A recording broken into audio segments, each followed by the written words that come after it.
नमस्कार साथियों, अगर आप भी एक पेंशनर हैं तो आज की इस वीडियो को ज़रूर देखिएगा क्योंकि 31 जुलाई 2026 से पहले अगर आपने ये 3 काम नहीं करे तो आपकी अगली किस्त रुक जाएगी। जी हाँ साथियों, ये 3 काम आपको हर हालत में 31 जुलाई से पहले कर लेने हैं क्योंकि अगर आप वृद्धा पेंशन, विधवा पेंशन या दिव्यांग पेंशन का लाभ लेते हैं तो इस जानकारी को बिल्कुल भी मिस मत करिएगा। ऐसे 3 जरूरी काम के बारे में आज आपको पता चलेगा जो आपको करने हैं क्योंकि पिछले कुछ समय से ये चीज़ आप लोग भी देख रहे हो और मैं भी इस पर प्रॉपर वीडियोस अपलोड कर रहा हूँ कि कुछ समय से कई राज्यों में पेंशन लाभार्थियों के रिकॉर्ड का सत्यापन, ई-केवाईसी और दस्तावेजों की जाँच की प्रक्रिया चल रही है। ऐसे में यदि आपके दस्तावेज अपडेट नहीं हैं या बैंक खाते से जुड़ी कोई भी जानकारी अधूरी है तो भविष्य में पेंशन मिलने में आपको परेशानी आ सकती है।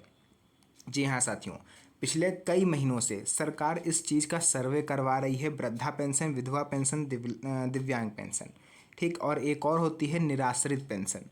जितने भी कैटेगरीज हैं सभी का आंतरिक सर्वे गवर्नमेंट पिछले कुछ महीनों से करवा रही है।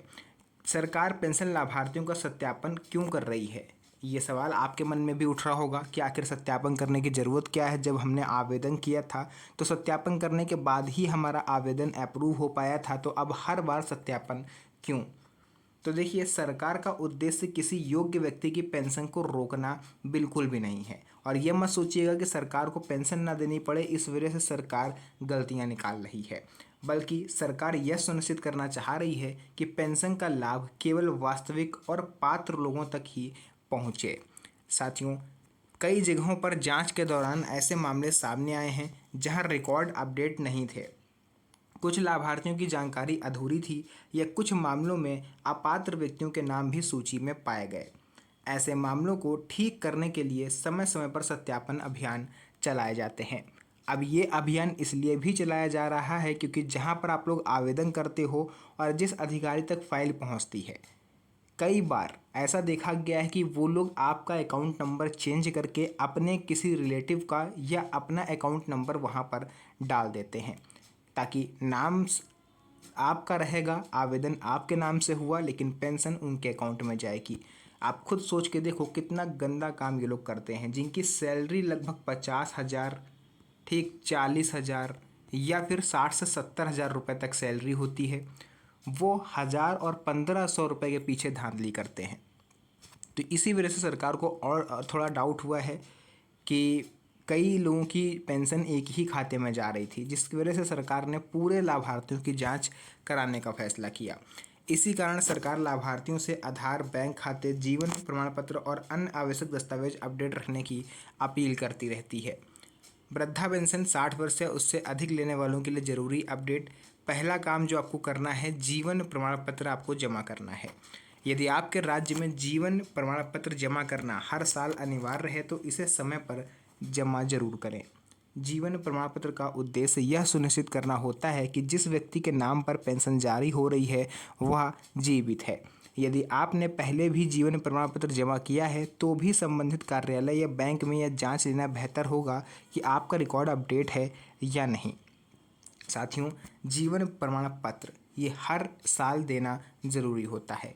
1 अप्रैल से 30 नवंबर के बीच आपको इसे जमा करना होता है, तो बिल्कुल भी डिले ना करें, इसको फ़ौरन जमा करें। दूसरा सबसे महत्वपूर्ण काम, आधार और बैंक केवाईसी पूरी रखें। आज अधिकांश सरकारी योजनाओं का भुगतान सीधे बैंक खाते में किया जाता है, इसलिए यह सुनिश्चित कर लें कि आधार कार्ड बैंक खाते से लिंक हो, बैंक केवाईसी पूरी हो, मोबाइल नंबर आपका अपडेट हो, है ना। और साथ ही साथ ये भी महत्वपूर्ण है कि बैंक खाता एक्टिव होना चाहिए। काफ़ी सारे लोग क्या करते हैं कि 1-1 साल, 2-2 साल, 3-3 साल हो गया है, उन्होंने बैंक में कोई ट्रांजैक्शन करा ही नहीं। तो अगर आपने भी ऐसी गलती करी है तो इसको तुरंत से सुधारिए और बैंक में कोई ट्रांजैक्शन ज़रूर करिए, चाहे पैसे जमा करिए चाहे निकालिए। तीसरा काम, डीबीटी और एनपीसीआई मैपिंग जांच लें। अब ये आप तो जांच नहीं सकते हो खुद, तो आपको इसके लिए बैंक जाना पड़ेगा। हालांकि एक तरीका है जिससे आप घर बैठे ये जान सकते हो कि आपका डीबीटी सिस्टम ऑन है या नहीं। लेकिन उस तरीके में थोड़ा सा खतरा हो सकता है, क्योंकि मैं आपको साइट बताऊंगा, हो सकता है आप किसी गलत साइट पर चले जाओ और आपकी जानकारी प्राइवेट पब्लिक हो सकती है ना। इस वजह से मैं आपको नहीं बताऊंगा। लेकिन अगर आप लोग कहोगे तो मैं नेक्स्ट वीडियो में वो भी तरीका बता दूंगा कि कैसे आप घर बैठे ये चेक कर सकते हो कि आपके बैंक अकाउंट में डीबीटी ऑन है या नहीं, है ना। लेकिन डीबीटी यानी डायरेक्ट बेनिफिट ट्रांसफ़र के माध्यम से सरकार सीधे बैंक खाते में पैसा भेजती है। इसलिए अपने बैंक जा करके ये ज़रूर पता करें डीबीटी सक्रिय है, एनपीसीआई मैपिंग सही है, आधार सही बैंक खाते से जुड़ा है अथवा नहीं। देखिए, अब आपको करना क्या है, आधार कार्ड की एक फ़ोटोकॉपी और बैंक अकाउंट की जो पासबुक होती है उसकी एक फ़ोटोकॉपी ले करके आपको बैंक चले जाना है। बैंक में जो भी अधिकारी या कर्मचारी आपको दिखाई दे, आप उनसे कहिए कि सर मुझे डीबीटी ऑन करवाना है अपने अकाउंट में।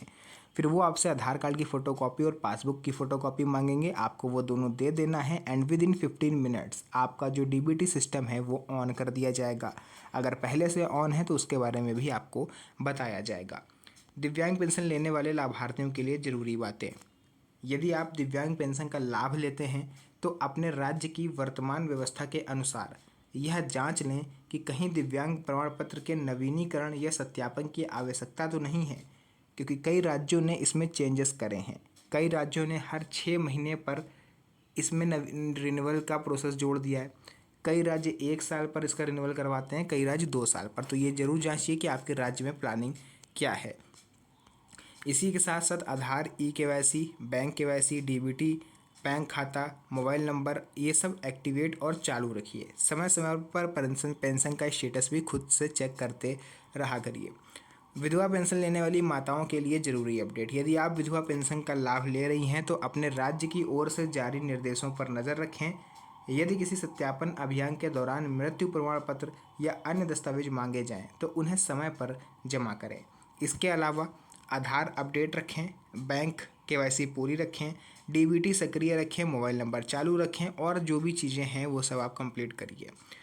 किन कारणों से पेंशन रुक सकती है? तो कई मामलों में जीवन प्रमाण पत्र जमा ना होना, बैंक केवाईसी अधूरी होना, आधार बैंक से लिंक ना होना, डीबीटी या एनपीसीआई मैपिंग में किसी भी तरह की कोई समस्या आ जाना, बैंक खाता निष्क्रिय होना।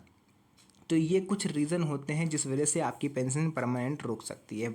बहरहाल जो मैंने आज काम आपको बताया है उसको 31 जुलाई से पहले आप कर लीजिएगा। अदरवाइज़ हो सकता है कि नेक्स्ट मंथ यानी 1 अगस्त से जो महीना चालू होगा तो वो वाली किस्त आपकी शायद रोक दी जाए। तो रिस्क काहे को लेना, जब आपको काम करना ही है, 2 महीने बाद करना है, इससे अच्छा वो काम आप पहले कर लो। तो जाइए, घर से निकलिए और लाइफ सर्टिफिकेट को सबमिट करिए।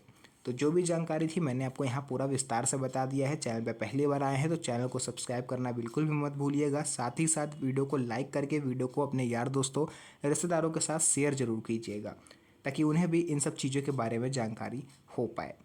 तो आज के लिए इस वीडियो को यहीं तक रखते हैं। फिर से मुलाकात होगी आप सभी से एक और नई मज़ेदार वीडियो में। तब तक के लिए धन्यवाद। जय हिंद।